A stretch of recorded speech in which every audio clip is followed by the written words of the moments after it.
As coincidências.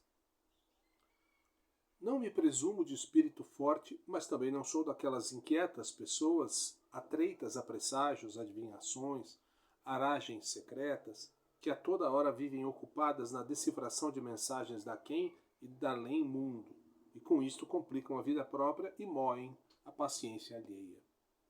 Contudo, dão-se às vezes casos que fazem pensar que a vida não é nada simples, e que os seus caminhos são de tal modo semeados de desvios e armadilhas que muito é de espantar que não nos percamos nela a todo momento. Uma coisa que muito me tem feito refletir como se fosse maravilha vem a ser o mais corriqueiro que se pode conceber: o desastre de viação. Explico melhor.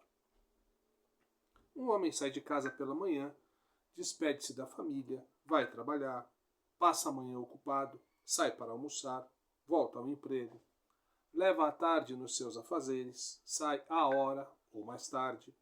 Se fez serão, conversa com os amigos, passa pelo café, compra o jornal, toma o autocarro ou elétrico, desce na paragem, vai pela sua rua, já vê a porta de casa e de repente vem o automóvel e dá com ele no chão, mal ferido, se não pior. E que fez durante o dia o condutor deste carro? Saiu de casa, se calhar também de manhã, entrou no automóvel, ligou o motor, arrancou, circulou pela cidade, foi trabalhar, entrou e saiu do escritório, viu gente, conversou, e em certa altura, ao fim do dia, teve de passar por uma rua que até nem ficava no seu caminho, mas havia obras, sentidos proibidos, e de repente surge-lhe um peão da direita, sente uma pancada, vê um vulto pelo ar. Uma desgraça. Veja bem, o meu leitor, as voltas que esses dois homens deram durante o dia, um longe do outro, a horas desencontradas, tudo parecia afastá-los, e no segundo preciso começaram a aproximar-se, movidos, sem disso se aperceberem pelo acaso, por uma fatalidade irônica. Até aquele instante que não deveria poder acontecer, mas aconteceu. Pensa a gente nisto e perde a vontade de sair da rua.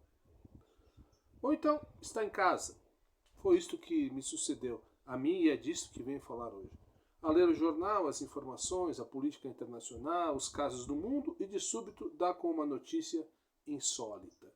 O professor Paul Cabell Jr., do estado de Michigan, suicidou-se pela harmonia racial, pela paz. Estou a ler estas linhas, perturbado, e no mesmo momento ouço a voz do locutor na rádio. Vamos transmitir Ode à Paz, de Handel. Enquanto acaba a notícia, erguem-se as vozes dos solistas e do coro, louvando a mesma paz por causa da qual um homem longe, lá no Michigan, nos Estados Unidos, decidira dar um tiro na cabeça. Um homem que escrevera uma carta aos seus alunos onde dizia: morro para vos lembrar, e a todos os jovens que sonham ser livres, que a paz só pode ser conseguida se trabalharem juntos para ela. Uma pessoa está tranquila na cidade de Lisboa a ler o seu jornal, a ouvir a sua música, e vá lá adivinhar por quê, juntam-se a notícia de longe e os sons de 200 anos atrás, e é o mesmo voto, a mesma sede de paz e harmonia. Um homem perde-se em sangue por causa de um ato que parece loucura. Outro homem juntou compassos que poderiam contar outra história.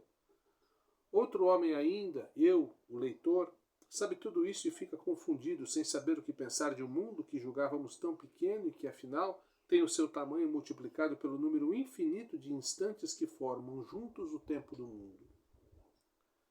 Como hei de fechar esta crônica?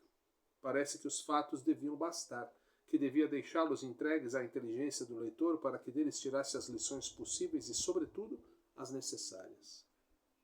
Mas alguma coisa me diz que não bastaria. Sobretudo, creio eu, porque esta música me parece um pouco mercenária, obra de encomenda para uma paz que talvez encobrisse uma futura guerra.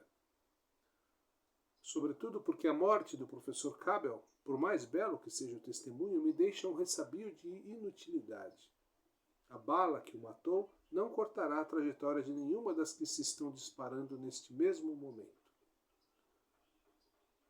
Tudo para concluir que a ode à paz, afinal, talvez sinceríssima, não adiantará muito se ouvida distraidamente na rádio, fora do coração dos homens. Que a defesa da paz pode ser feita pelos vivos morrendo, mas não será feita pelos vivos matando-se. Tudo para concluir que as coincidências assim dispostas no mundo e no acaso, se me deram o tema desta crônica, merecem o melhor destino. O de levarem o leitor a meditar nessas coisas de paz e de guerra, a pensar nesses fios que não deveriam parecer misteriosos, mas que a toda hora nos escapam das mãos. Seguremo-los bem, já que das mãos de Handel nem a poeira resta, e as mãos de Cabel erguerão uma arma contra si próprias e arrefecem.